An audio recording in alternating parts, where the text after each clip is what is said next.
Hello students, आज हम discuss करेंगे डेट और इक्विटी में क्या डिफरेंस होता है एंड सॉल्वेंसी रेशियोज क्या होते हैं।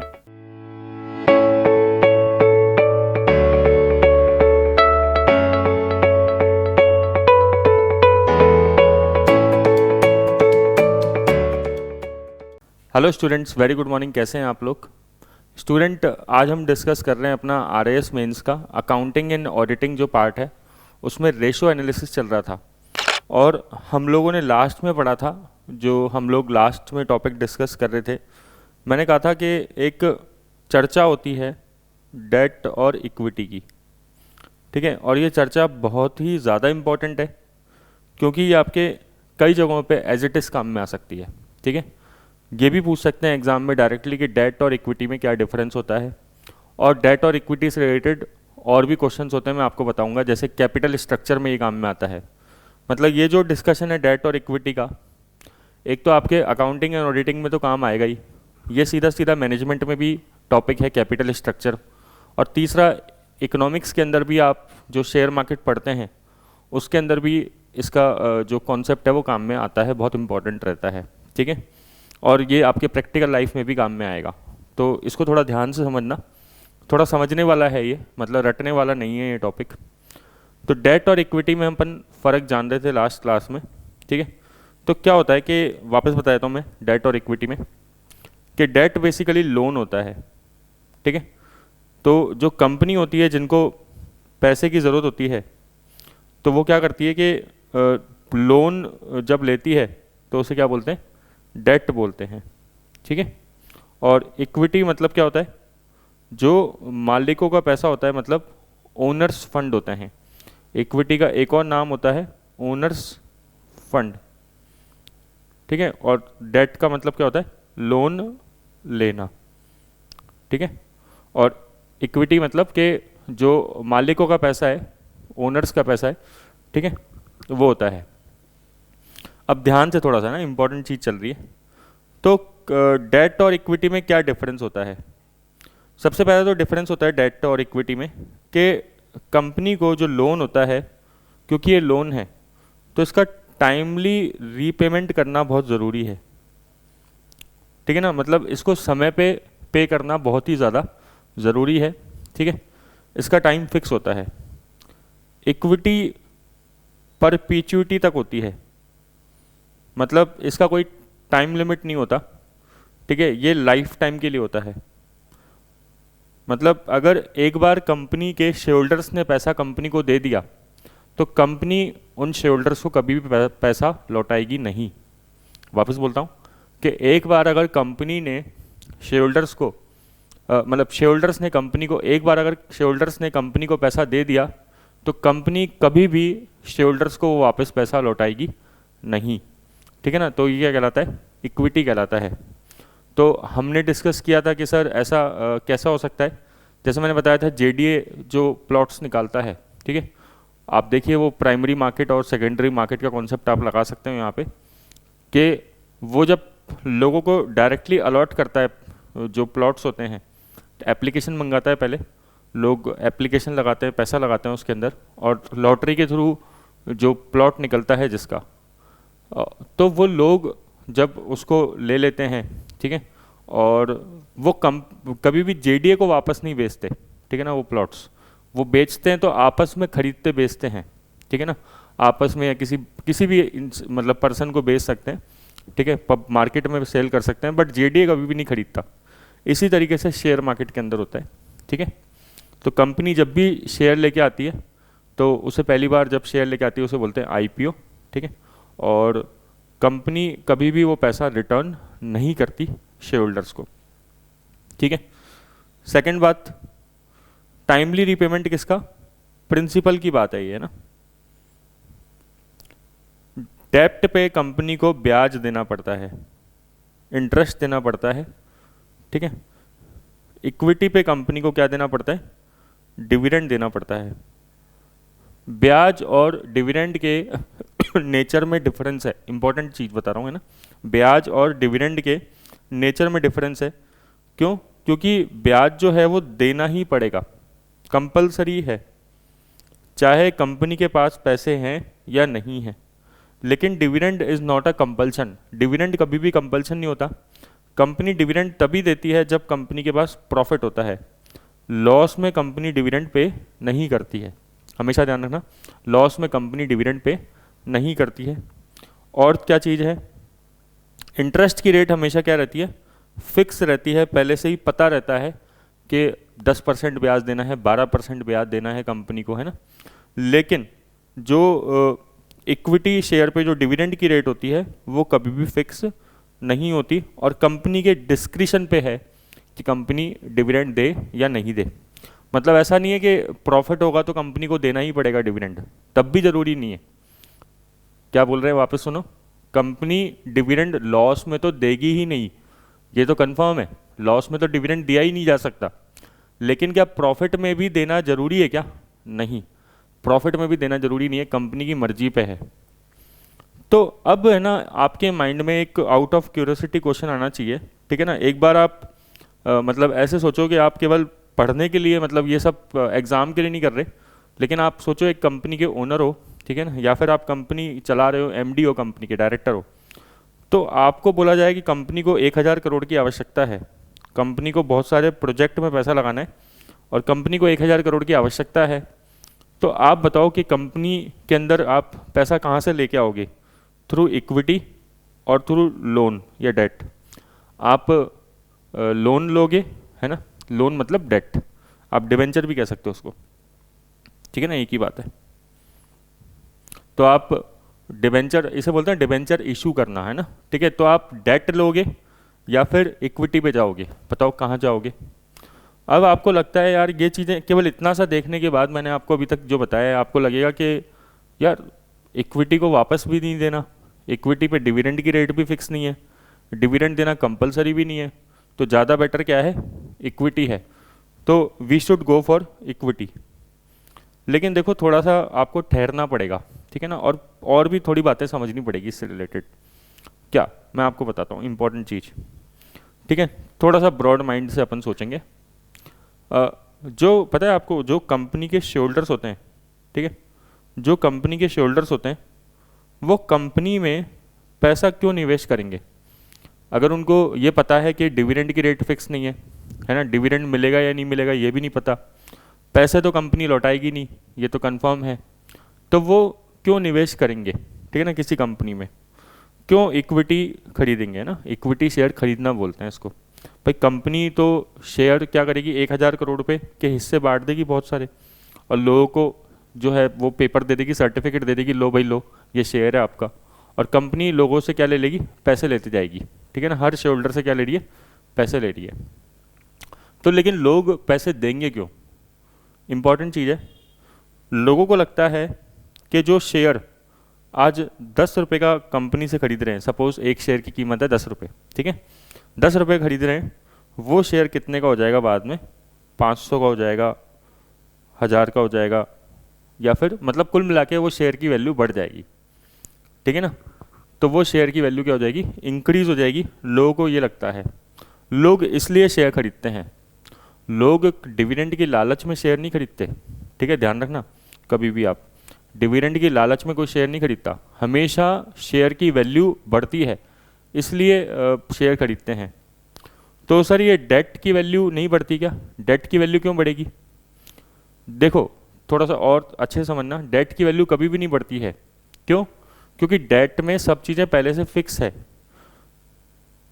अगर मैं आपको एक पॉइंट पूछूं, है ना, थोड़ा सा कॉन्सेप्चुअली सोच के बताना मेरे को, है ना, रिस्क की बात करते हैं, ठीक है, बात करते हैं डेट में और बात करते हैं इक्विटी में, बात करते हैं कंपनी पॉइंट ऑफ व्यू से और बात करते हैं जो लोन दे रहा है, लोन देने वाले को क्या कहते हैं, लेंडर, है ना। जैसे आप मान लो बैंक, आप लोन लेने जाते हो HDFC बैंक से, तो मैंने यहाँ पे लिख दिया बैंक ताकि आपको इजी रहेगा समझना।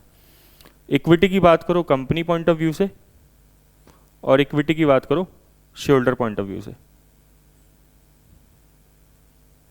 अब आपको इससे बहुत ज़्यादा क्लैरिटी होगी, है ना, ठीक है, बहुत ही अच्छी क्लैरिटी होगी अगर आप समझेंगे तो उसको थोड़ा तरीके से, ठीक है। इस टॉपिक पे टाइम देना क्यों ज़रूरी है, क्योंकि मैंने बताया ये हर जगह इंपॉर्टेंट है, हर जगह पे, ठीक है। और इसको स्टूडेंट रट के जाते हैं, तो आपको रटना नहीं है, आपको समझना है। एक बार समझोगे हमेशा याद रहेगा। अपन समझेंगे इस तरीके से कि हमेशा ये याद रहेगा, गारंटी के साथ है आपको। रिस्क की बात करते हैं, है ना। आप कंपनी के क्या हो, डायरेक्टर हो, आप कंपनी के डायरेक्टर हो, ठीक है, ये आप हो। चलो बताओ, अगर आप लोन लेते हो, डेट लेते हो, पहले डेट की बात करते हैं। अगर आप लोन लेते हो, ठीक है, तो आपको कोई रिस्क है या नहीं है? रिस्क किस बात का? ठीक है, आप अपने सामान्य जीवन में भी अगर लोन लेते हो, आप कोई क्रेडिट कार्ड पे कोई चीज़ लेते हो, तो आपको लगता है कभी कि उसमें रिस्क होगा? बिल्कुल सर, बहुत तगड़ा रिस्क होता है। जो व्यक्ति लोन लेता है, कई बार उसको रात को नींद भी नहीं आती है। क्यों? क्योंकि उसको हर महीने ईएमआई पे करनी पड़ती है ना। और वो ईएमआई उसको इतना तो कमाना ही पड़ेगा मिनिमम। बताओ सही कह रहा हूँ, गलत कह रहा हूँ? अगर आपने कार ले रखी है, घर ले रखा है, ठीक है ना, आपके फैमिली में पापा ने मम्मी ने ले रखा है आपके लोन, है ना, तो उनसे पूछना कि भाई अगर उनकी ईएमआई हर महीने 40,000 की जा रही है, तो उनके माथे पे बहुत बड़ी टेंशन है कि यार मेरे को 40,000 रुपये कमाने हैं। तो रिस्क किसका है बताओ?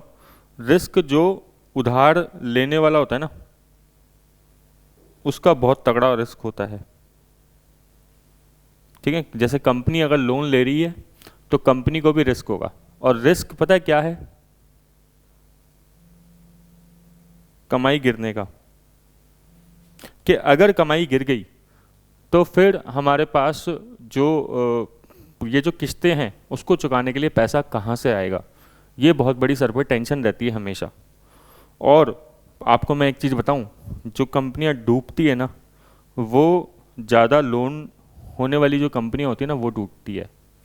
कौन सी कंपनी डूबती है? जिसके पास, जो कंपनियां भर भर के लोन लेती है ना, वो डूबने की कगार पे बहुत ज़्यादा खड़ी होती है। ऐसा क्यों? क्योंकि उसके पास क्या है, उसको एक फिक्स पेमेंट करना ही करना है, ठीक है। और मान लो कभी सिचुएशन आ गई कोविड जैसी, है ना, या रिसेशन आ गया मार्केट में, तो कमाई तो कम हो जाएगी। कमाई कम हुई और खर्चे जो है, ब्याज का मीटर चालू है, तो ये दिक्कत रहती है। तो रिस्क किस में है? डेट के केस में बताओ रिस्क किस में है? रिस्क है जो कंपनी उधार ले रही है, उसको रिस्क है, ठीक है। बात करें डेट के केस में, जो उधार दे रहा है उसको रिस्क है क्या? उसको रिस्क नहीं है। उसको तो उसका पैसा क्या होगा, टाइम पे मिलेगा। टाइमली रीपेमेंट वो एक्सपेक्ट करेगा ही करेगा। सर अगर टाइम पे पेमेंट नहीं करेगा, तो वो आपकी संपत्ति बेच देगा। वो इस कंपनी की जो असेट है उस जो, क्योंकि जब आप लोन लेते हो तो कोई ना कोई चीज़ आप गिरवी रखते हो। जब भी आप कोई लोन लेते हो तो कोई ना कोई चीज़ आपकी गिरवी रखते हो। और अगर आप, मतलब सामान्य तरीके से सोचो, आप बिल्कुल कंपनी की तरफ से मत सोचो भले ही आप, है ना। तो अगर हम कोई लोन लेते हैं तो कोई ना कोई चीज़ गिरवी रखते हैं, और अगर हम वो लोन नहीं चुका पाते तो वो सामने वाला पर्सन हमारी गिरवी रखी हुई चीज़ को बेच देगा, ठीक है ना। और इसी को बेचने के लिए टाइम पे इंसॉल्वेंसी बैंक्रप्सी कोड आया हुआ है, जो आपने पढ़ा भी होगा, ठीक है ना, अपने इकोनॉमिक्स के अंदर, इंसॉल्वेंसी एंड बैंक्रप्सी कोड, ठीक है। तो ये क्विक जो है असेट्स को सेल करके और उससे पैसा निकलवाने के लिए बना होता है। समझ में आया क्या? तो बताओ डेट के केस में क्या बात करी हमने? डेट के केस में रिस्क किसके ऊपर है? सारा का सारा लेने वाले के ऊपर रिस्क है। यही बात करो इक्विटी के केस में, ठीक है। आपने मान लो इक्विटी के कंपनी ने पैसा शेयरहोल्डर से लिया, ठीक है ना। आप ऐसे भी कह सकते हो कि आपने अपने पापा से पैसा लिया, आपने बिजनेस स्टार्ट करने के लिए अपने फादर से पैसा लिया, तो वो एक तरीके से इक्विटी है, या आपके पास खुद के पास ही पैसा रखा हुआ था, ठीक है ना। उससे बेटर आप मानो कि आपने अपने फादर से पैसा लिया है ना, ठीक है। तो कंपनी ने क्या किया कि शेयरहोल्डर से पैसा लिया। तो रिस्क देखें तो कंपनी की है क्या? No risk. क्यों? क्योंकि नो टाइमली रीपेमेंट या नो रीपेमेंट बाउंडेशन। टाइमली छोड़ो, बाउंडेशन ही नहीं है, रीपेमेंट ही नहीं होगा कभी। ना तो आपको डिविडेंड का पेमेंट करना है, ठीक है, और ना आपको प्रिंसिपल का पेमेंट तो कभी करना ही नहीं है, जो मूल है वो तो कभी चुकाना ही नहीं है, और डिविडेंड का पेमेंट करने की भी मैंडेशन नहीं है, रिक्वायरमेंट नहीं है। लेकिन शेयरहोल्डर के पॉइंट ऑफ व्यू से सोचो, क्या शेयरहोल्डर रिस्क उठा रहे हैं क्या? हाँ, रिस्क उठा रहे हैं। आपके फादर आपके बिजनेस में पैसा लगा के रिस्क उठा रहे हैं क्या? हाँ, रिस्क उठा रहे हैं। हो सकता है उनका पैसा डूब जाए, ठीक है, तो शेयरहोल्डर्स का भी पैसा क्या हो सकता है? डूब सकता है। तो हाँ, रिस्क कौन सारा का सारा बियर करता है? Risk bear by shareholders. Risk सारा का सारा कौन बियर करता है? शेयरहोल्डर्स जो हैं वो सारा का सारा रिस्क बियर करते हैं। तो बात ये आती है कि सर शेयरहोल्डर अगर रिस्क बियर करते हैं, क्योंकि ना तो उनको डिविडेंड की गारंटी है कि डिविडेंड मिलेगा नहीं मिलेगा, और ना उनको रीपेमेंट की गारंटी है, तो why shareholders invest in the company? भाई शेयरहोल्डर क्यों इन्वेस्ट करता है फिर कंपनी के अंदर? क्या शेयरहोल्डर को इतना सब कुछ पता नहीं रहता क्या? सब कुछ पता रहता है उसको, ठीक है ना, कि उसको डिविडेंड मतलब कोई गारंटी नहीं है मिलेगा कि नहीं मिलेगा, और ये भी पता रहता है कि कंपनी उसको कभी भी रीपेमेंट नहीं करेगी। तो शेयरहोल्डर क्यों करता है सर कंपनी में इन्वेस्ट? क्योंकि शेयरहोल्डर को जो कंपनी है उसका जो भविष्य है वो कैसा दिख रहा होता है? एकदम ब्राइट दिख रहा होता है। जो फ्यूचर है ना उसका, कंपनी का, वो शेयरहोल्डर्स को क्या दिख रहा होता है? ब्राइट दिख रहा होता है, बहुत ही भविष्य उज्जवल दिख रहा होता है। और उसको लगता है कि जो ये शेयर आज 10 रुपये में खरीद रहा है कंपनी से, उस शेयर की कीमत बाद में जाके 1000 रुपये हो जाएगी। सर क्या बात कर रहे हो, ऐसा हो जाता है क्या? बिल्कुल हो जाता है, आप जानते हो, ठीक है। आप टाइटन कंपनी का शेयर देखो, टाइटन कंपनी का शेयर क्या भयंकर भागा है, ठीक है ना, कई सालों के अंदर। ऐसे बहुत सारी कंपनियां हैं, अपन नाम नहीं लेंगे, मतलब डिस्कशन करने का कोई फ़ायदा नहीं है, बट ऐसी बहुत सारी, निफ्टी की 50 कंपनियां ले लो आप, निफ्टी 50 की, तो उसमें ज़्यादातर कंपनी के जो रिटर्न्स हैं वो मतलब 20-30 साल में लाख परसेंट हैं, 1 लाख परसेंटेज के हिसाब से रिटर्न है 20-20, 30-30 सालों के अंदर। अगर आप 2000 से 2025 तक ही कंपेयर कर लोगे तो आपको आइडिया लग जाएगा, ठीक है। इतना उन कंपनीज ने कमा के दिया है। तो जो शेयरहोल्डर जिनके पास उस टाइम पे उन्होंने शेयर खरीदा था, वो आज क्या हो गए? उनकी वैल्यू खतरनाक बढ़ गई है। और पता है आपको एक चीज़ बताऊँ आपको, इम्पॉर्टेंट, बहुत इंपॉर्टेंट, ध्यान सुनना, ये कंपनी का एक ऑब्जेक्टिव भी होता है, और कंपनी का ऑब्जेक्टिव होता है, क्या होता है? Wealth maximisation. और आप अपने जब आप मैनेजमेंट अकाउंटिंग पढ़ोगे तो उसमें एक टॉपिक है वेल्थ मैक्सिमाइजेशन, ठीक है, कि कंपनी का ऑब्जेक्टिव होता है कि कंपनी को वेल्थ को मैक्सिमाइज करना है। वेल्थ मैक्सिमाइजेशन क्या होता है सर? शेयर की वैल्यू बढ़ाना। शेयर की वैल्यू बढ़ाना, किसकी वैल्यू बढ़ाना? इंपॉर्टेंट चीज बोल रहा हूं मैं, शेयर की वैल्यू बढ़ाना। To make share holders rich, share holders को अमीर बनाना किसकी रिस्पॉन्सिबिलिटी होती है? कंपनी की एक प्राइमरी रिस्पॉन्सिबिलिटी है, one of the primary responsibility है। कंपनी के जो CFOs होते हैं, चीफ फाइनेंशियल ऑफिसर्स, उनकी एक मेजर रिस्पॉन्सिबिलिटी होती है। ऑब्जेक्टिव ऑफ फाइनेंशियल मैनेजमेंट होता है, पूरे फाइनेंशियल मैनेजमेंट का सबसे बड़ा ऑब्जेक्टिव क्या होता है? शेयर होल्डर्स को अमीर बनाना, to make share holders rich, ठीक है, और उसी को कहते हैं वेल्थ मैक्सिमाइजेशन। क्लियर क्या? तो अब आप वापस से इधर आ जाइए कि अपन डेट और इक्विटी में डिफरेंस देख रहे थे। तो बताओ, रिस्क जो है डेट के केस में क्या है? डेट हाई रिस्क की है। किसके लिए हाई रिस्क की डेट? फॉर कंपनी, ठीक है। और जो इक्विटी है, इक्विटी में कंपनी को बहुत ही लो रिस्क या नो रिस्क, आप नो रिस्क बोल लो, ठीक है ना, नो रिस्क है, no risk for company. Company को क्यों रिस्क नहीं है? क्योंकि ना तो कंपनी को डिविडेंड पेमेंट करने की चिंता है, और ना कंपनी को कभी भी रीपेमेंट करना है प्रिंसिपल का।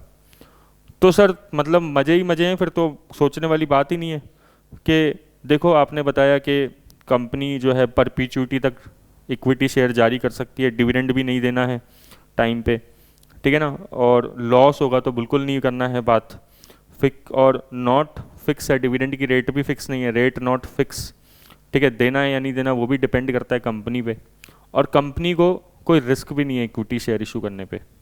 तो फिर तो सारे की सारे इक्विटी इशू कर देते हैं, ये डेट तो घटिया लग रहा है, इसको क्यों इशू करें। अब दो बातें सुन लो अब आप, ठीक है ना। जब भी आपको पता है जैसे अमेरिका लोन देता है तो उसके साथ क्या होती है, स्ट्रिंग्स अटैच होती है, ठीक है ना। अपन कहते हैं ना कि लोन के जब भी अमेरिका कुछ भी पैसा देता है किसी देश को, अनुदान देता है, लोन छोड़ो, लोन गलत वर्ड यूज़ कर लिया मैंने, ठीक है। जब भी अमेरिका किसी भी देश को, दूसरे देश को पेमेंट करता है, पैसे देता है, अनुदान देता है जो कभी वापस नहीं लेना, वो फोकट में अनुदान नहीं देता, ठीक है ना। उसके साथ छुपी हुई कुछ शर्तें होती है। इसी तरीके से इक्विटी में भी कुछ बातें हैं, और कितनी बातें हैं जो इक्विटी को नेगेटिव बनाती है, दो बातें हैं, ठीक है ना। अब मैं आपको दो बातों से इंट्रोड्यूस कराने जा रहा हूँ, ठीक है। टॉपिक थोड़ा सा बड़ा खिंच गया लेकिन बहुत इंपॉर्टेंट है, और आपके लिए हमेशा ये याद रहेगा, मैं आपको गारंटी के साथ कह रहा हूँ। आप कभी भूलोगे नहीं इस डिस्कशन के बाद इस टॉपिक को। फॉर्मूले में तो कुछ नहीं है, 2-4 फॉर्मूले याद करेंगे, हो जाएगा काम। क्या है इक्विटी के साथ इशू, दो इशू क्या है सर इक्विटी के साथ, ठीक है। पहली बात तो इक्विटी शोल्डर पे वोटिंग राइट्स होते हैं। इक्विटी शोल्डर्स के पास क्या होते हैं, वोटिंग राइट्स होते हैं, जो डेट वालों के पास नहीं होते, क्योंकि इक्विटी शोल्डर्स क्या होते हैं, मालिक होते हैं। आपके पापा ने आपको पैसे दिए हैं, ठीक है ना, व्यापार चालू करने के लिए, आपको बैंक से नहीं लेने पड़े तो अच्छी बात है। लेकिन क्या आपके पापा बीच बीच में आपसे पूछते रहेंगे कि भाई व्यापार कैसे चल रहा है बता, ठीक है ना, तूने किस किस से माल खरीद रहे हो, तुम ये बताओ किस किस को माल बेच रहे हो, क्या स्ट्रेटजी है, बार बार ये दखल अंदाजी होगी नहीं होगी, बिल्कुल होगी, ठीक है। जो व्यक्ति आपको पैसा दे रहा है और पूरा रिस्क खुद बियर कर रहा है, क्योंकि इक्विटी शोल्डर्स रिस्क खुद बियर करते हैं, तो भाई दखल अंदाजी तो करेगा, ठीक है। तो अगर आप शार्क टैंक भी देखते हो तो जो लोग पैसा देते हैं वो लोग क्या मांगते हैं, कई लोग इक्विटी मांगते हैं। इक्विटी में क्या आता है, उनके पास वोटिंग राइट आ जाता है। वोटिंग राइट मतलब, वोटिंग राइट क्या होता है सर, वो वोट देने का अधिकार रखते हैं। कंपनी में जब भी कोई मेजर पॉइंट डिस्कस होगा कि कंपनी में डायरेक्टर कौन अपॉइंट होना चाहिए, कंपनी का ऑडिटर कौन अपॉइंट होना चाहिए, कंपनी को इस प्रोजेक्ट में पैसे लगाने चाहिए नहीं लगाने चाहिए, उसके लिए वोटिंग होगी। वोटिंग होगी तो वो शेयर होल्डर आपके सामने बैठे रहेंगे और आपके बीच में इंटरप्ट करेंगे, ठीक है ना। आपका डिसीजन जो है वो रिवर्स भी कर सकते हैं और आप कुछ नहीं कर पाओगे, क्योंकि उन्होंने क्या दिया है, आपको पैसा दिया है। तो जितने ज़्यादा आप शेयर इशू करोगे, वापस इंपॉर्टेंट बात है ना, ध्यान से सुनो, जितने ज़्यादा आप शेयर इशू करोगे उतना ज़्यादा लोगों के पास वोटिंग राइट आएगा और उतनी ज़्यादा आपके लिए परेशानी खड़ी हो जाएगी। जितने ज़्यादा, वापस बोलते हैं, जितने ज़्यादा आप शेयर इशू करोगे उतना ज़्यादा लोगों के पास वोटिंग राइट आएगा और आपके लिए एक परेशानी खड़ी होती जाएगी। क्यों? क्योंकि जो लोग वोटिंग राइट रखते हैं, जो शेयर होल्डर्स वोटिंग राइट रखते हैं, वो वोट देंगे, है ना, और आपके डिसीजंस को बार बार चेंज भी कर सकते हैं। मतलब आपके ऊपर जो है वॉच बढ़ जाएगा, दखल अंदाजी बढ़ जाएगी। लेकिन सर अगर ये डेट होता तो नहीं बढ़ती क्या? नहीं। जो डिबेंचर होते हैं, लोन होता है, ठीक है ना। अब आप इतने स्मार्ट हो कि अब आप डेट, डिबेंचर और लोन तीनों को एक ही समझोगे, तीनों को अलग अलग नहीं समझोगे ना। तो जो डिबेंचर होता है, लोन होता है, डेट होता है, वो लोग फिक्स रेट ऑफ इंटरेस्ट लेते हैं कंपनी से, उनको टाइमली रीपेमेंट से मतलब होता है। जब वो रिस्क ले ही नहीं रहे, सारा का सारा रिस्क कंपनी बियर कर रही है, कंपनी को पैसा देना ही है, चाहे कंपनी प्रॉफिट में है चाहे लॉस में है, तो वो डिसीजन मेकिंग में पार्ट नहीं ले सकते। डिबेंचर होल्डर या लोन होल्डर्स, है ना, डेट होल्डर, डेट देने वाले लोग मतलब बैंक, कभी भी डिसीजन मेकिंग में पार्ट नहीं ले सकता। क्यों नहीं ले सकता? क्योंकि वो पर्सन जो है रिस्क बियर नहीं कर रहा है। उसको तो केवल किससे मतलब है? उसको केवल अपने ब्याज से मतलब है, अपने टाइमली रीपेमेंट जो प्रिंसिपल होता है उससे मतलब है। मतलब आप कह सकते हो ईएमआई से मतलब है, ठीक है। वो तभी आपके ऊपर आके चढ़ेगा जब आप ईएमआई टाइम पे नहीं चुकाओगे, ठीक है। और वो भी वोटिंग नहीं कर सकता किसी भी केस में। दूसरी बात, और भी इम्पॉर्टेंट बात, कि इक्विटी में एक तो वोटिंग राइट होता है, और जैसे जैसे आप इक्विटी इशू करते रहोगे, जैसे जैसे आप इक्विटी इशू करते रहोगे, आपका वोटिंग राइट और लोगों के पास फैलता रहेगा।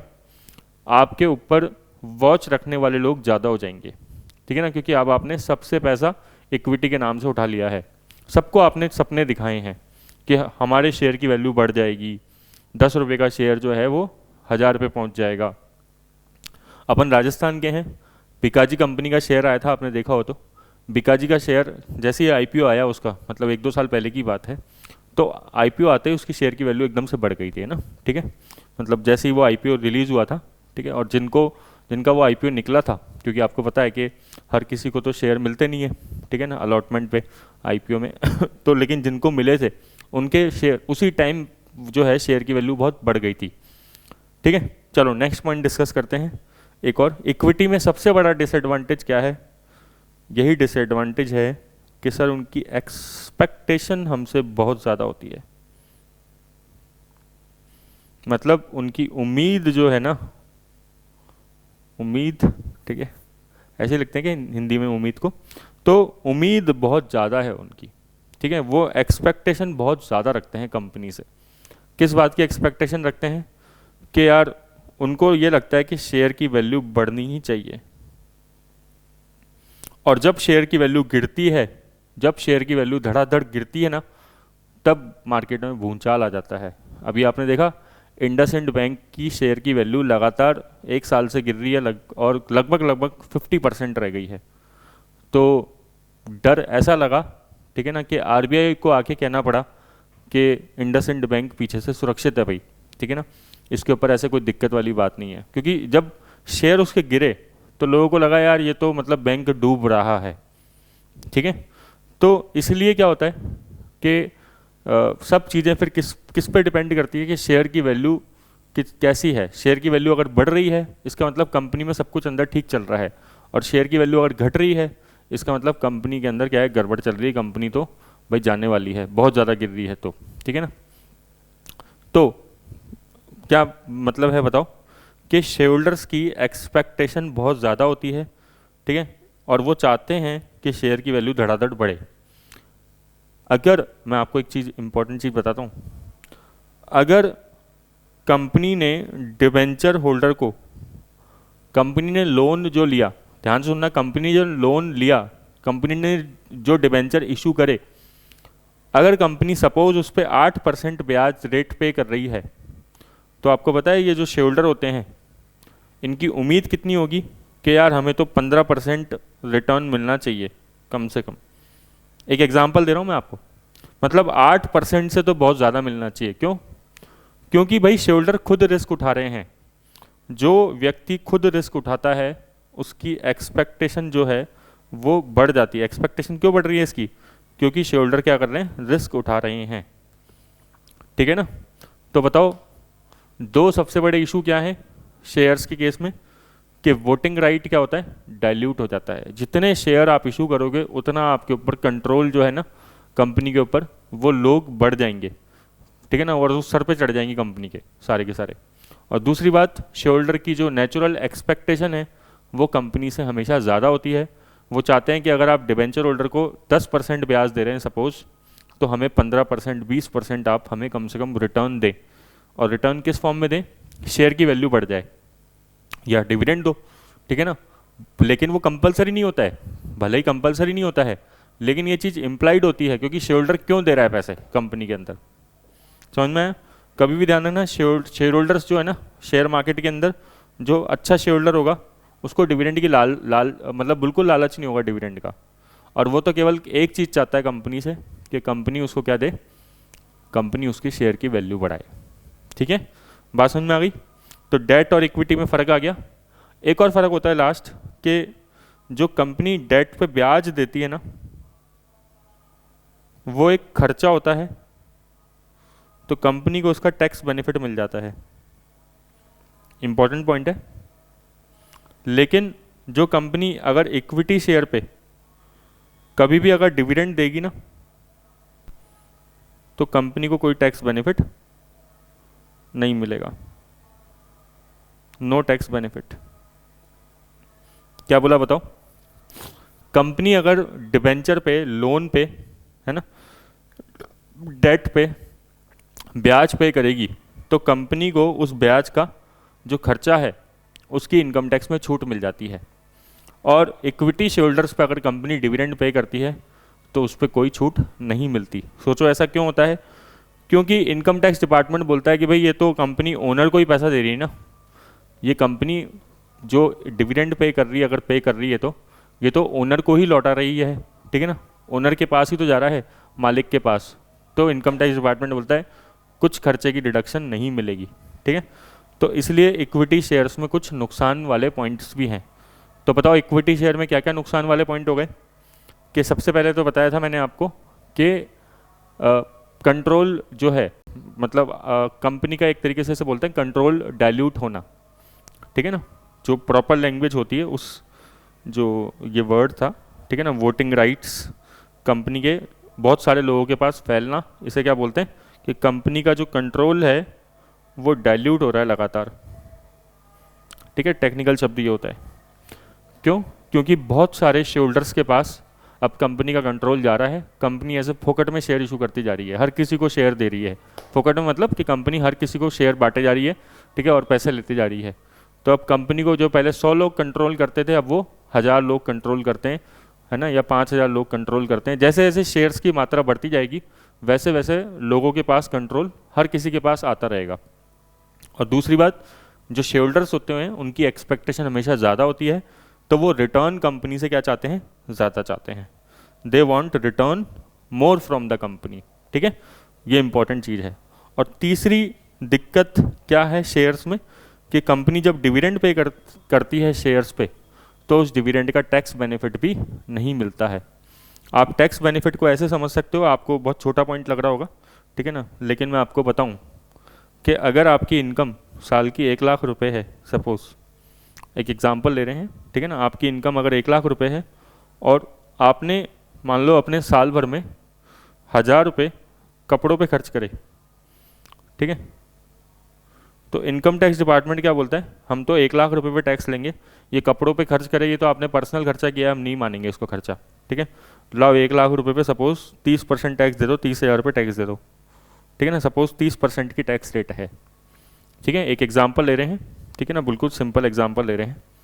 लेकिन अगर मान लो किसी की इनकम 1 लाख रुपए है और उसने 1000 की LIC करा दी, लाइफ इंश्योरेंस कंपनी को पेमेंट कर दिया, और तो इनकम टैक्स डिपार्टमेंट बोलेगा चलो ठीक है भाई आपने LIC कराई है, ये तो बहुत अच्छी बात है, तो हम आपको 99,000 पे ही टैक्स लेंगे, ठीक है ना। दोनों केस में उसकी बचत भले ही 99, इधर भी पैसे उसके 99,000 ही बच रहे थे, लेकिन उसको टैक्स कितने पे देना पड़ा, 1 लाख पे। बट यहाँ पे इस केस में टैक्स कितने पे देना पड़ेगा, 99,000 के 30%, है ना, तो टैक्स ऑब्वियसली 30,000 से क्या आएगा, कम आएगा, ठीक है ना। तो ये बात होती है यहाँ पे, क्लियर क्या? तो आप ऐसे सिंपल समझ सकते हो इसको। तो ये एक तरीके से मान लो आप इंटरेस्ट का पेमेंट है, ठीक है, ये सॉरी ये एक तरीके से डिविडेंड का पेमेंट है कि डिविडेंड में उसको खर्चा अलाउ नहीं करा है इनकम टैक्स डिपार्टमेंट ने, और ये मान लो एक तरीके से ब्याज का पेमेंट है, ठीक है, क्लियर क्या? तो सर एक बात बताओ, आपने इतनी बात बताई कि डेट और इक्विटी के बीच में डिफरेंस बताया, तो एक कंपनी को क्या इशू करना चाहिए, डेट या इक्विटी, इसके बारे में थोड़ा समझो, ठीक है। अभी क्या बताया मैंने, थोड़ा सा एक बार देख लेते हैं फटाफट से PPT के माध्यम से, कि कंपनी को रिस्क ज़्यादा होता है, क्योंकि कंपनी जो है अगर नहीं पे करेगी डेट को तो बहुत बुरी हालत हो जाएगी। विजय माल्या है, इनको देश छोड़ के भागना पड़ा, नीरव मोदी है, इनको भी देश छोड़ के भागना पड़ा, ठीक है ना। ये क्यों भागे? क्योंकि इनके पास लोन बहुत ज़्यादा था, इनकी कमर क्या है, लोन की वजह से टूट गई थी, ठीक है। तो लोन क्या करता है, डेट क्या करता है, आपकी जो बोन्स हैं, ठीक है ना, आपकी जो रीढ़ की हड्डी है उसको तोड़ देता है अगर बहुत ज़्यादा है तो, ठीक है। लोन तभी सही है जब आप उसको चुका पा रहे हैं, वरना लोन में बहुत दिक्कत है, ठीक है। इक्विटी में क्या दिक्कत है, इक्विटी में ये दिक्कत है कि इक्विटी शेयर होल्डर्स की एक्सपेक्टेशन ज़्यादा है। ये KE मतलब क्या होता है, कॉस्ट ऑफ इक्विटी बोलते हैं इसको, ठीक है ना। जब अगर आपने मैनेजमेंट अकाउंटिंग पढ़ा हो तो कैपिटल स्ट्रक्चर अगर आपने चैप्टर पढ़ा हो तो इसे बोलते हैं कॉस्ट ऑफ इक्विटी। तो कॉस्ट ऑफ इक्विटी ज़्यादा होती है कॉस्ट ऑफ डेट से, मतलब डेट की कॉस्ट ज़्यादा होती है, सॉरी डेट की कॉस्ट कम होती है, इक्विटी की कॉस्ट ज़्यादा होती है, ठीक है ना। मतलब क्यों? क्योंकि मैंने अभी बताया था ना, इक्विटी शेयर होल्डर्स की एक्सपेक्टेशन बहुत ज़्यादा होती है, इक्विटी शेयर होल्डर्स की एक्सपेक्टेशन बहुत ज़्यादा होती है, वो कंपनी से बहुत ज़्यादा उम्मीदें करते हैं। जैसे आपके फादर ने आपको पैसे दिए ठीक है, तो वो आपसे ज़्यादा उम्मीदें करेंगे, ठीक है ना। लेकिन अगर आपने बैंक से लोन लिया होता तो फिर बैंक आपसे केवल एक फिक्स रेट ऑफ इंटरेस्ट की डिमांड करता, ठीक है। क्यों क्यों करते हैं? क्योंकि इक्विटी शेयरहोल्डर्स ज़्यादा कंपनी को, मतलब अगर ज़्यादा उम्मीद रख रहे हैं तो कंपनी एक तरीके से ज़्यादा कंपनी की कॉस्ट लगेगी, है ना, ठीक है भाई। अगर आप कंपनी से बहुत ज़्यादा उम्मीदें कर रहे हैं तो इसका मतलब कंपनी की कॉस्ट ज़्यादा पड़ती है इक्विटी शेयर्स पे इन कंपैरिजन टू डेट। तो उसके दो रीजंस होते हैं, क्योंकि एक्सपेक्टेशन ऑफ शेयरहोल्डर्स क्या होती है, बहुत ज़्यादा हाई होती है, एक तरीके से माउंटेन्स की तरह होती है, बिल्कुल हाई, ठीक है ना। जैसे अपना माउंट एवरेस्ट है, गुरु शिखर है, ठीक है ना, तो वैसी हाई होती है क्या इक्विटी शेयरहोल्डर्स की एक्सपेक्टेशन, ठीक है। और दूसरी बात क्या, कि जो कंपनी की कॉस्ट ऑफ डेट होती है वो कम होती है। इसके पीछे रीज़न है टैक्स बेनिफिट, है ना। अभी बताया था मैंने आपको कि कंपनी को टैक्स में क्या हो जाता है, बेनिफिट मिल जाता है अगर कंपनी डिबेंचर पे ब्याज पे करती है। लेकिन अगर वही इक्विटी शेयर पे डिविडेंड पे करे तो कोई भी टैक्स में बेनिफिट नहीं मिलता है। तो आप भले ही इतना ऐसे टेक्निकल नहीं याद रखो तो चल जाएगा, लेकिन जो मैंने आपको सिंपल तरीके से बताया था वो याद रखना, ठीक है। और शेयर इशू करने से और क्या दिक्कत आती है, इक्विटी डाइल्यूट होती है, ठीक है। शेयर इशू करने से देखो इतने सारे शेयर होल्डर्स आपके इकट्ठे हो जाएंगे और जो आपकी कंपनी में क्या करेंगे, डिसीजन मेकिंग लेंगे, ठीक है ना। तो आपके सर में दर्द हो जाएगा कि यार इतने सारे शेयर होल्डर्स आ गए, क्या करूँ मैं इनका, क्योंकि शेयर होल्डर्स के पास क्या होती है, वोटिंग पावर होती है और वो वोट देते हैं, ठीक है ना, हाथ खड़े करेंगे कि भैया हम तो वोट देंगे आपके। तो कंपनी को क्या इशू करना चाहिए, डेट और इक्विटी? बताओ, कंपनी को शेयर इशू करने चाहिए या डेट इशू करना चाहिए, है ना। क्योंकि देखो आपने देखा कि शेयर में भी कुछ अपने एडवांटेजेस हैं। शेयर में क्या एडवांटेज है कि कंपनी को डिविडेंड टाइम पे नहीं पे करना है, कंपनी को जो मतलब प्रिंसिपल है उसका पेमेंट भी नहीं करना है। लेकिन डिसएडवांटेज क्या है शेयर में, कि कंपनी की कॉस्ट ज़्यादा आती है शेयर के अंदर, क्योंकि शेयर होल्डर्स की एक्सपेक्टेशन ज़्यादा होती है हमेशा कंपनी से, और कंपनी को टैक्स बेनिफिट भी नहीं मिलता जब कंपनी शेयर पे डिविडेंड पे करती है, ठीक है। तो कंपनी फिर क्या करे, ठीक है ना, कंपनी शेयर इशू करे क्या डिवेंचर इशू करे, डेट ले या फिर शेयर पे जाए, ये बहुत बड़ी दिक्कत है। तो कंपनी को ध्यान अपनाना चाहिए मिडल पाथ ऑफ बुद्धा, मध्यम मार्ग, है ना। और इसी को बोलते हैं ऑप्टिमम कैपिटल स्ट्रक्चर। टॉपिक है आपके, ठीक है ना, आप देखना अपने मैनेजमेंट में, ऑप्टिमम कैपिटल स्ट्रक्चर।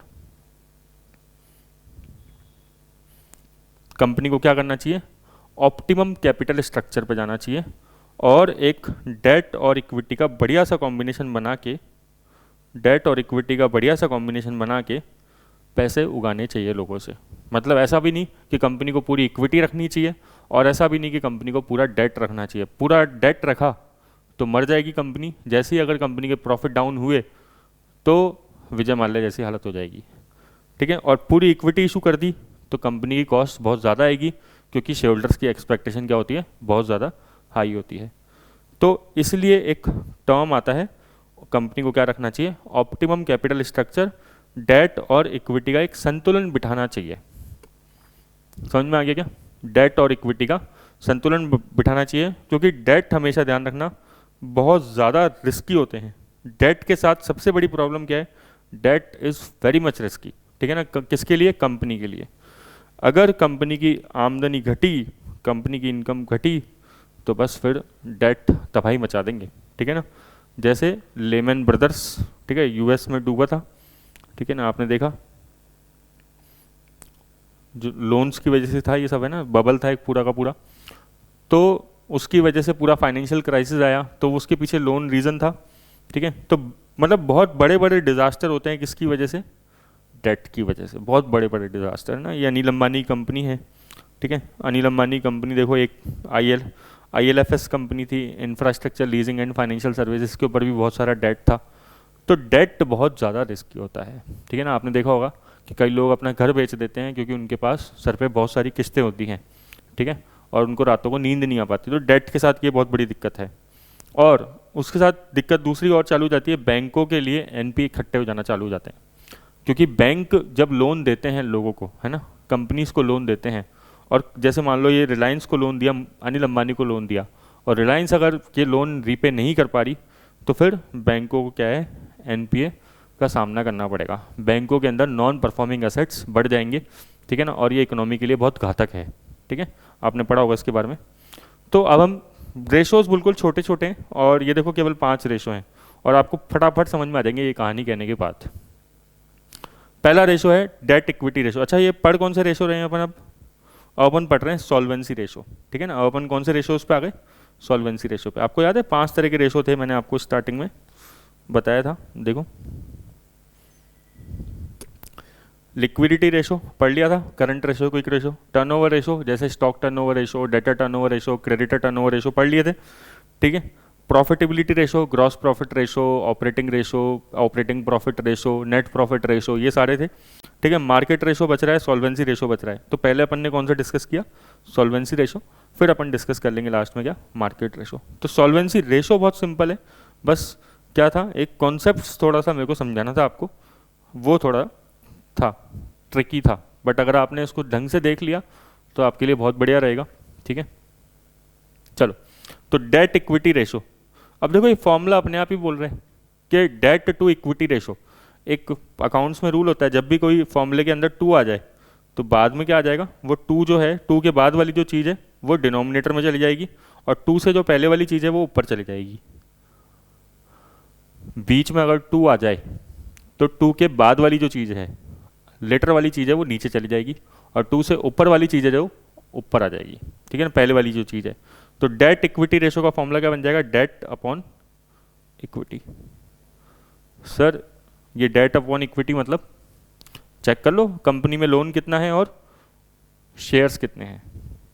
क्यों चेक करते हैं सर इसको?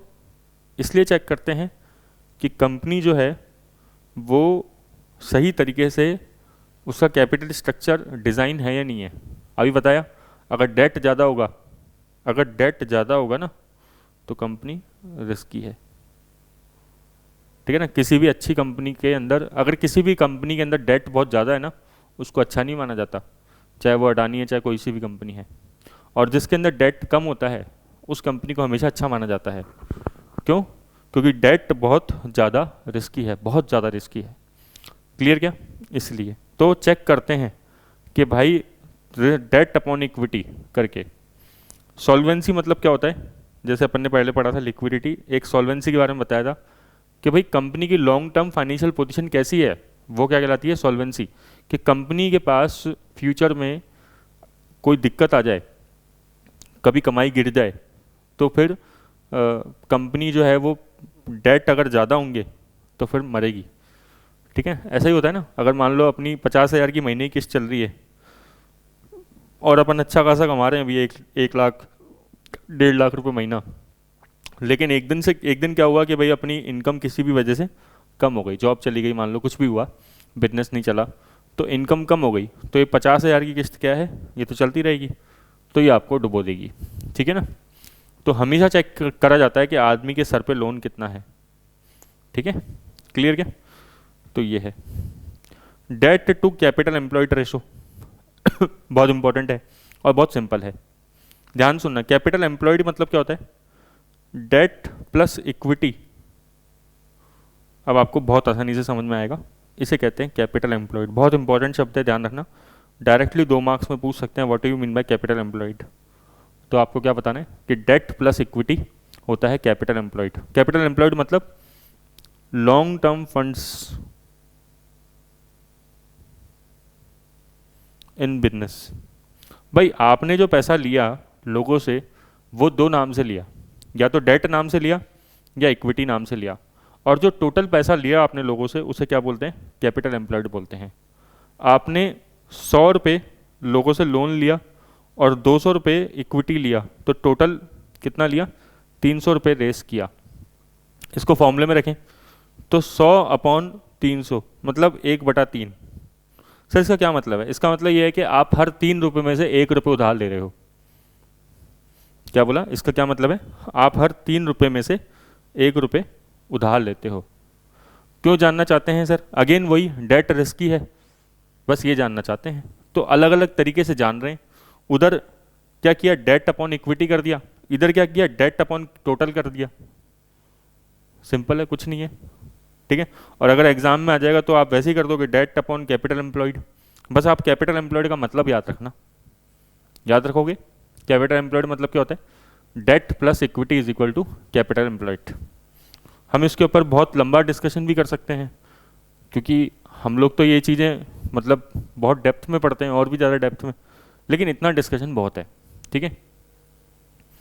तो इसलिए वैसे मैंने टॉपिक के साथ जस्टिस किया है, बिल्कुल मतलब आपको ढंग से पढ़ाया है, ऐसा नहीं है कि कहीं पे भी जल्दीबाजी करके बताया है, बिल्कुल प्यार से आपको समझाया है, ठीक है ना। अब यही अगर मान लो कोई साइंस या आर्ट्स का स्टूडेंट अगर इसको पढ़ाए, ठीक है ना, चाहे भले वो कोई भी हो, बट वो जस्टिस नहीं कर पाएंगे, क्योंकि वो कॉन्सेप्ट पे नहीं जा पाएंगे। वो आपको सीधा सीधा फॉर्मूला रटवा सकते हैं, ठीक है ना, वो आपको डेफिनेशन रटवा सकते हैं, लेकिन इस टॉपिक के साथ जस्टिस नहीं हो पाएगा, ठीक है ना। अगर मैं आपको बायोलॉजी का कोई टॉपिक समझाऊंगा तो वो मैं इतना कॉन्सेप्चुअल नहीं समझा सकता, बिल्कुल सेम बात है।